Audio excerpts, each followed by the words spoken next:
not fair having this see-through podium here. You don't catch me doing stuff.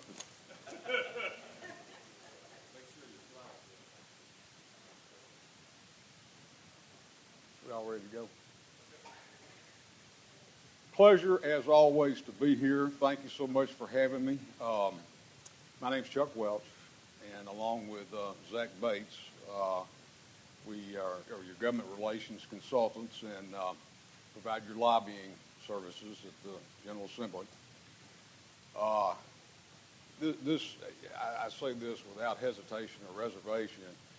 The TLTA is one of, if not the very best client I've ever had. You know, the issues are real. They're real legal issues. I'm a lawyer, and legal issues. We're passing laws, right? Shouldn't they be legal issues instead of maybe guns and bathrooms and emotional issues? And the people that I deal with in your organization are competent, genuinely good people, nice. If you've been practicing law a long time, you know that all your clients aren't always nice.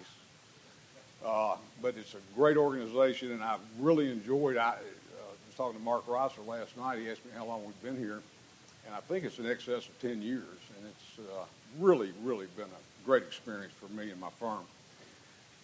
We do several of these updates a year, and this is the hardest one because we're right in the middle of session, and unless you've really been in the thick of things down there, you really don't know which end's up.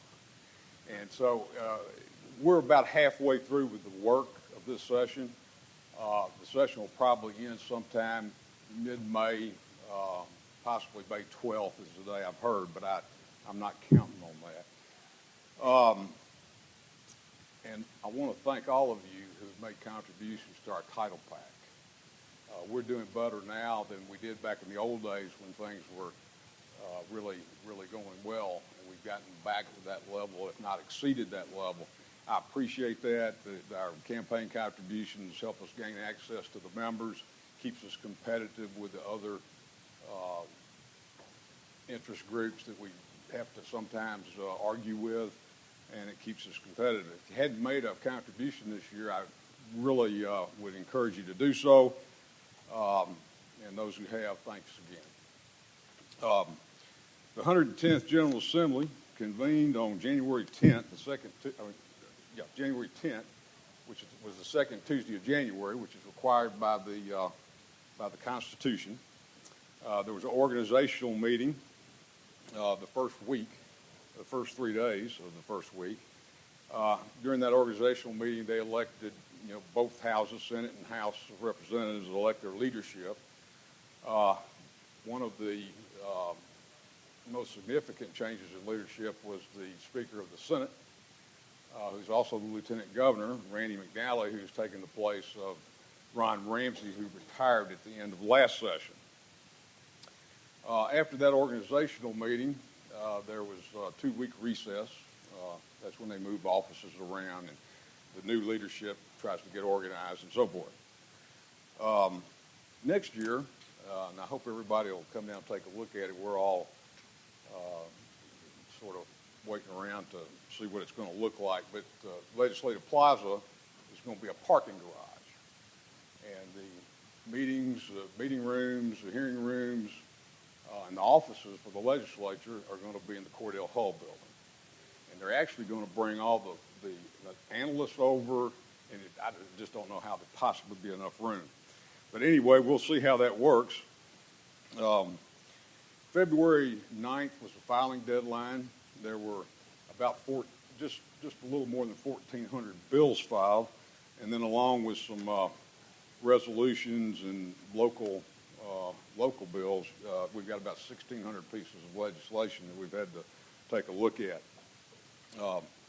March 3rd, the TLTA Legislative Committee met for over 3 hours. I might commend them for that.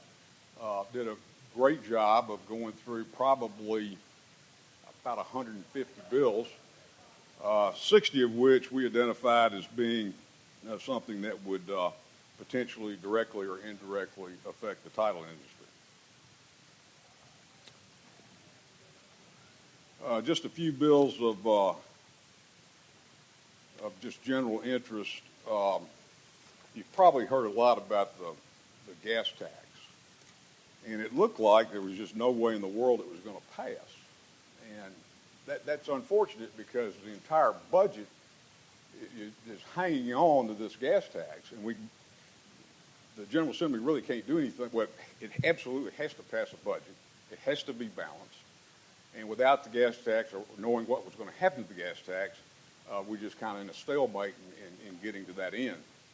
The governor's original bill called for 7 cents on gas, increase on gasoline, and 12 cents on diesel fuel. The Senate, which would kick in immediately, the full 7 and 12, the Senate came in with a compromise bill reducing the gasoline portion to 6 cents, the diesel portion to 10 cents with a 3-year phase-in. So that started moving.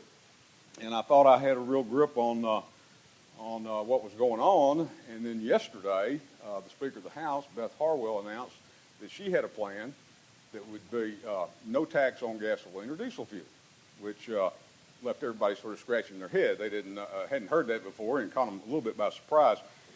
One of the reasons the bill started to move when it did is that it reduces the tax on food from 5% to 4%, and also reduces business taxes, franchise and excise taxes, by $133 million.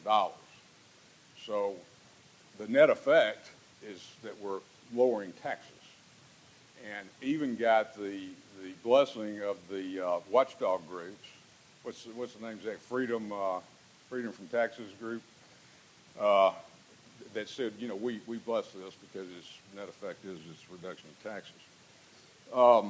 I'm not going to go through all these. If anybody has a question about any one of these, feel free to ask it. Another bill that has at least temporarily stalled the fight and debate over the provisioning of telecommunication services will be passed in both houses by Monday night. For those of us that have been in that argument all these years, it was kind of a strange result. What the bill does is it just allows electric co-ops, not municipals. It doesn't address the municipal, which is where the fight's been all these years with the municipals. It allows the electric co-ops to serve internet, video, all broadband services, which they've never been able to do before, but only in their footprint, which apparently there was a lot of debate. There was a lot of studies. The governor, the administration did a study, Tasser did a study, and there's been several others over the years. And it hopefully resolved at least temporarily. It was precipitated by the lack of service in the rural areas. And when I saw the numbers, I was surprised that the lack of service is really not that bad. It's less than 13% of those of the population of the state that don't have 10 upload, 1 download megabytes. So anyway, hopefully that'll be at rest for a while.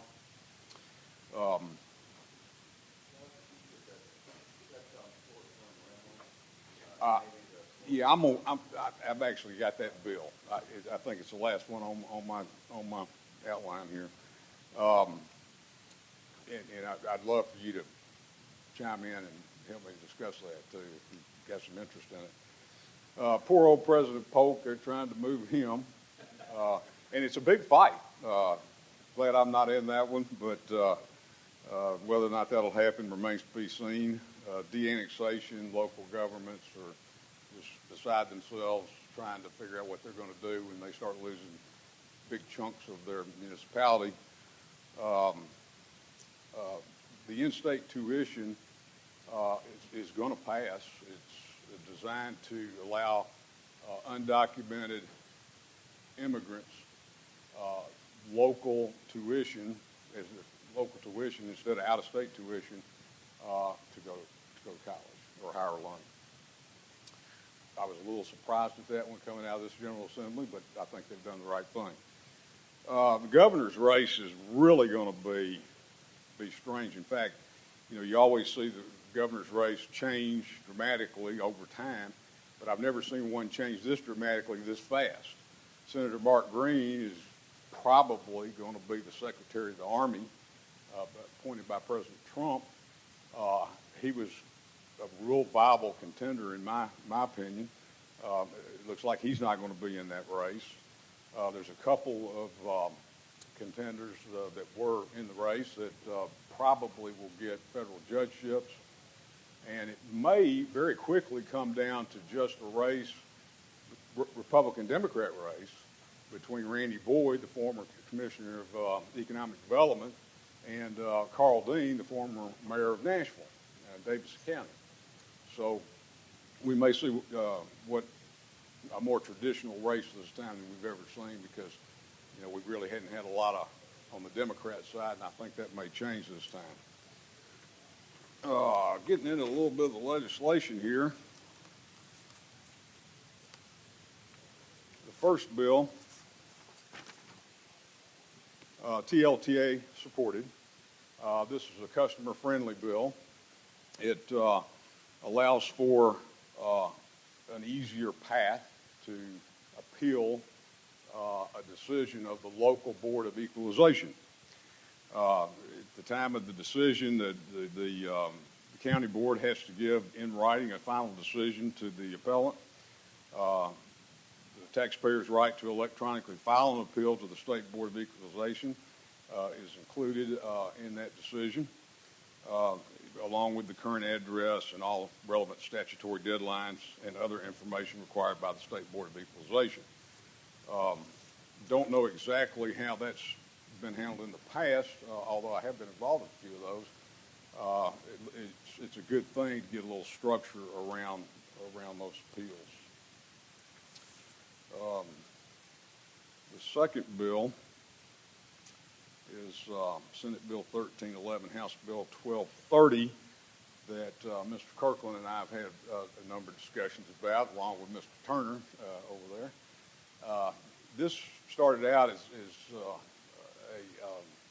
lawyer full employment act because only a lawyer could draft a deed as it was originally written.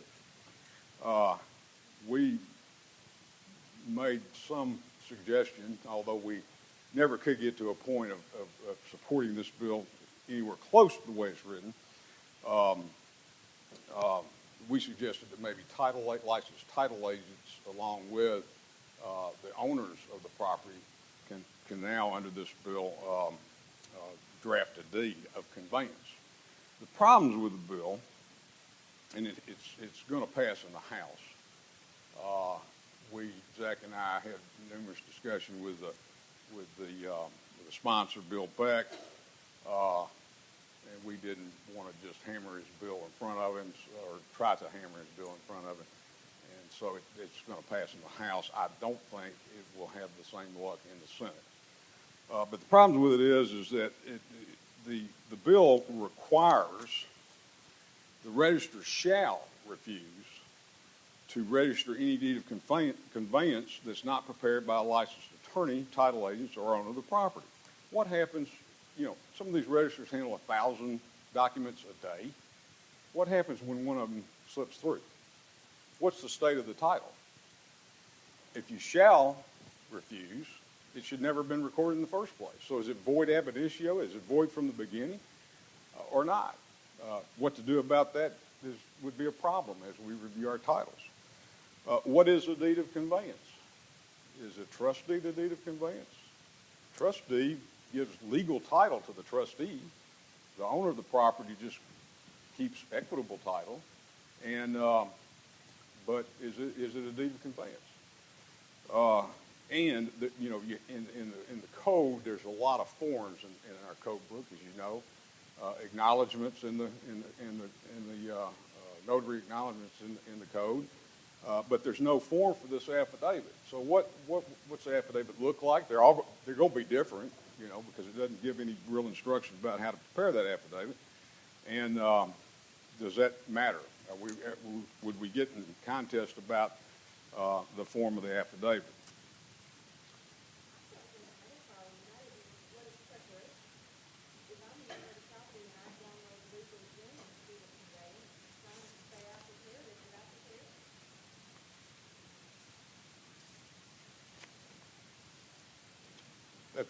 I think that issue's probably been sort of addressed on the periphery with other kinds of documents, but that's a good observation.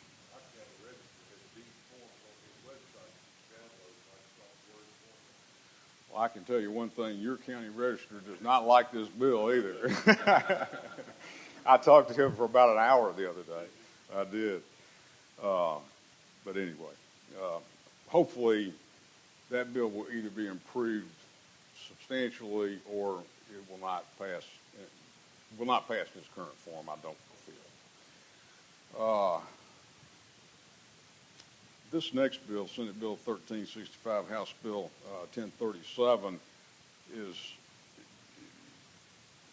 pops up every couple of years, and I always am amazed to hear where it's coming from. It's never from the same place. It's like putting out a fire. It's like that game where you hit the hedge. You know, you can't figure out where it's coming from or why. In some states, there's about 16 states that have a bill like this or have a statute like this, and they can be okay. They can be good. It avoids the probate of real property, or can. It can avoid the probate of real property. It's a good estate planning tool to avoid, gift taxes and death taxes. But I always tell the sponsors, real property is not probated in Tennessee, number one. And secondly, we don't have any gift or death taxes in the state. We do not need the bill. So that has been embraced by most of the people that I've talked to that have been sponsors of these bills, and we haven't really had one move, and this one has not moved either. But I've had several conversations with the sponsors, and I don't think it will, but if it does, we'll have an opportunity to be heard on it. So many problems with it. I mean, you can have multiple beneficiaries. You can revoke the deed, which is filed prior to the death of the owner with the register. You can revoke as to one beneficiary or all. How would you know when it's revoked? Where is the title really when you go to review the title? You must survive. The beneficiary of the deed must survive the owner. Lots of potential title problems, and hopefully that one is maybe already dead, I hope. The next one is these poor folks, delinquent tax attorneys. They call themselves tax professionals now. And Joe Kirkland did a lot of work on this bill, helped me kind of get through it a little bit. It's a long bill. It's not quite as long as where they started out about 4 years ago. And they've tried each year to try to get something moving and never have been able to do so. They finally have employed a lobbyist, which they may have a little bit better luck this time. But the sole purpose of the bill is to make the titles of property sold at delinquent tax sale insurable, to make them better, make the title better. Well, you all are going to make that decision. They could put anything they want to. You still don't have to insure the title. And from talking to some of you, that ain't going to happen. And I keep telling them I keep telling these guys, why don't you sit down with us, make some significant changes to what you're trying to do. Don't know that it'll cure the problem, but you can at least get closer. And so far, they've sort of turned a deaf ear, as they've done in the past. And it will probably pass. We're not going to try to kill it. But we're just probably not going to insure the title in any other way than we've been insuring the title. So it's a real problem for the counties that sell these properties. They can't that foreclose on these properties for delinquent taxes because they can't do anything with the property. nobody wants to buy it because it's like you say, if you can't get a good title, what do you got? Anyway, we'll keep you posted on that one. It probably will pass. What do you think, Zach? I said, you know, it hadn't moved any. It hadn't really moved any. You know, so I doubt that if it passes, ultimately passes, I doubt that that it will pass this year. It's got some real issues in it. You know, there's been bills in the last couple of years that limit the statutory right of redemption. This limits it even further. There's notice problems, maybe some constitutional issues. It affects the law of adverse possession. All the things that you know about adverse possession would change. No notorious possession, open and notorious possession. But anyway, we'll keep you posted on that one. The next one is Senate Bill 547, House Bill 545. This is, I think, one that is Ryan still in here. This is one you were interested in, wasn't it, Ryan? Breach of security.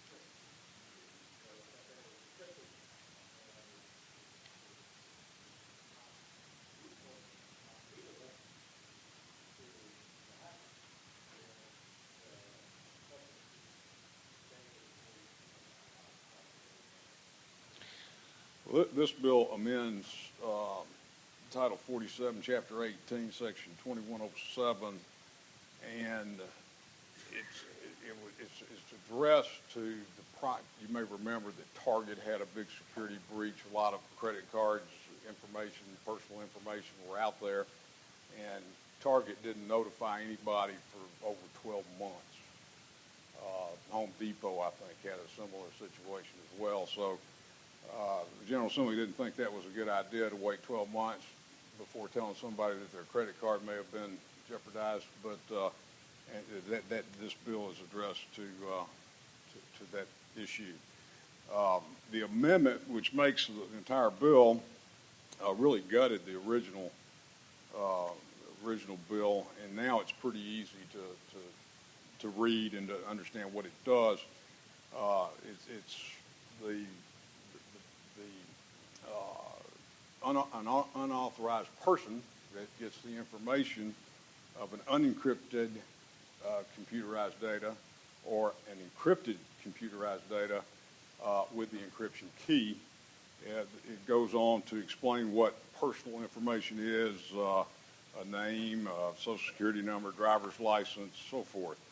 But the real meat of the statute or the bill is the last section, which says any information holder that maintains computerized data that includes personal information that the information holder does not own shall notify the owner or licensee of the information of any breach of the system's security if the personal information was or is reasonably believed to have been acquired by an unauthorized person within 45 days of the knowledge of that breach. So that at least addresses the Target issue and as to the long delays.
amendment, which makes the bill, is definitely going to, it already has passed.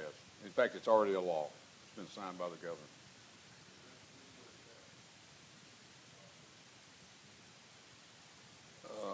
Let's see, I can tell you real quick.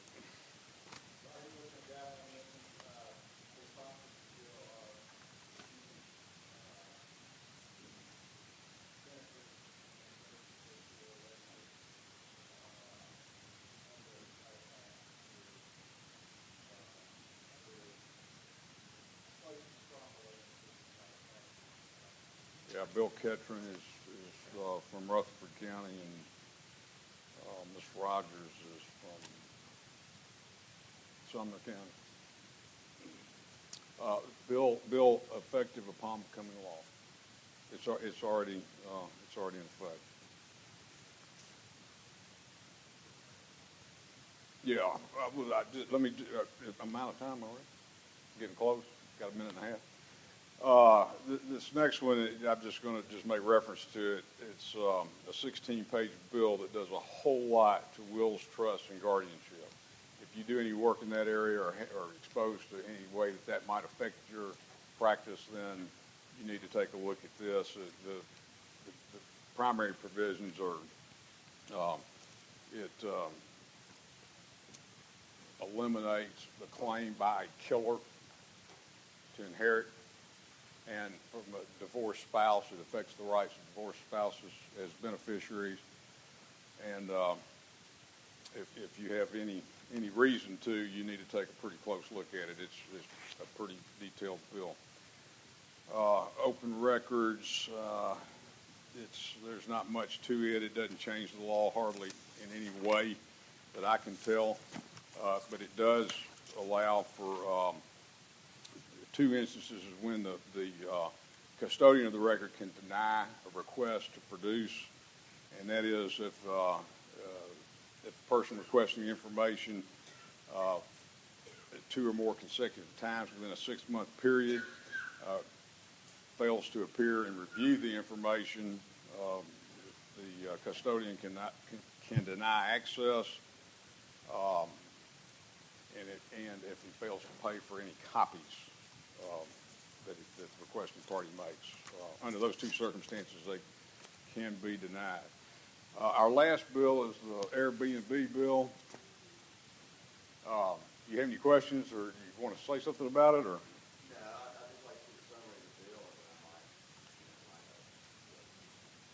Well,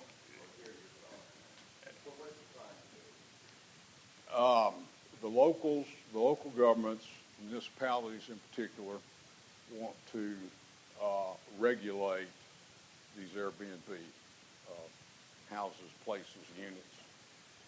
And the state legislature, and this is a trend, by the way, and not just this issue, but in a lot of issues, the state is trying to eliminate the local governing body's authority to regulate a lot of things, and this is one of them. And this bill would do that,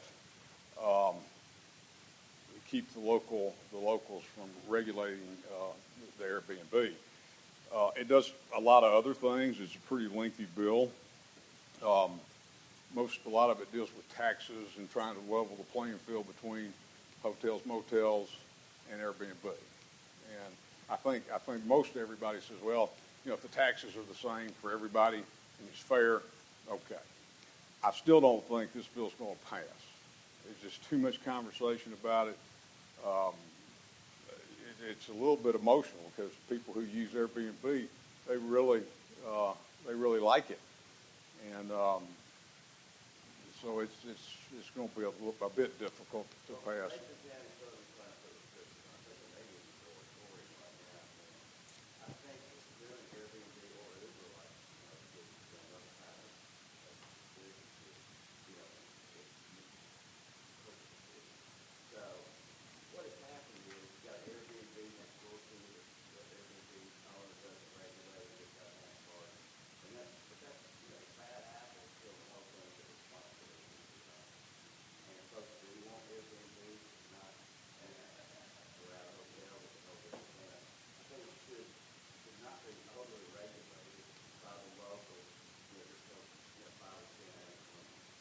the fact that it's not regulated is the reason it's been such a success.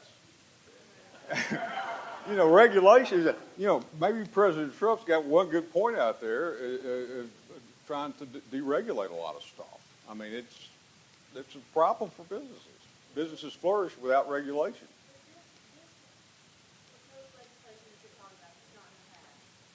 Now, I'm not making any guarantees, but it looks like it's going to be difficult.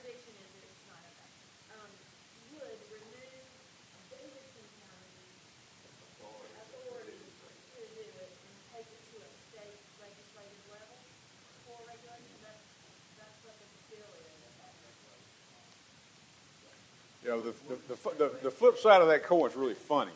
It's really funny because they don't want the local governments to regulate, but they don't hesitate to regulate themselves.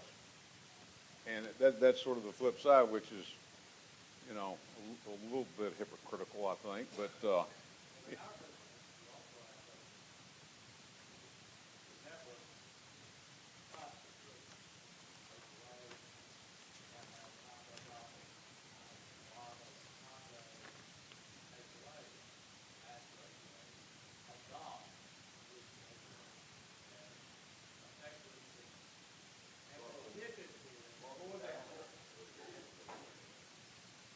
well, the one.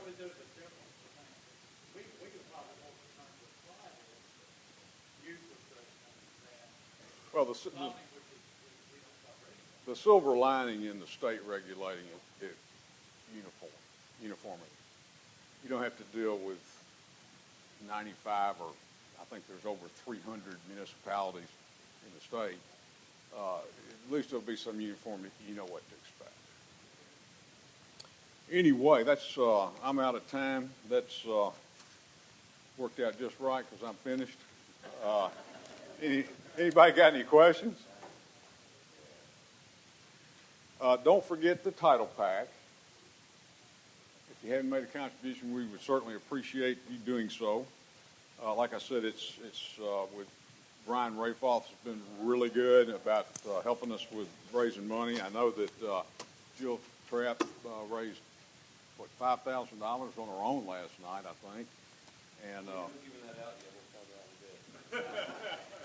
anyway, it was a contest, wasn't it? Oh man, I hope I didn't mess up the contest. No. I didn't want to blow the contest.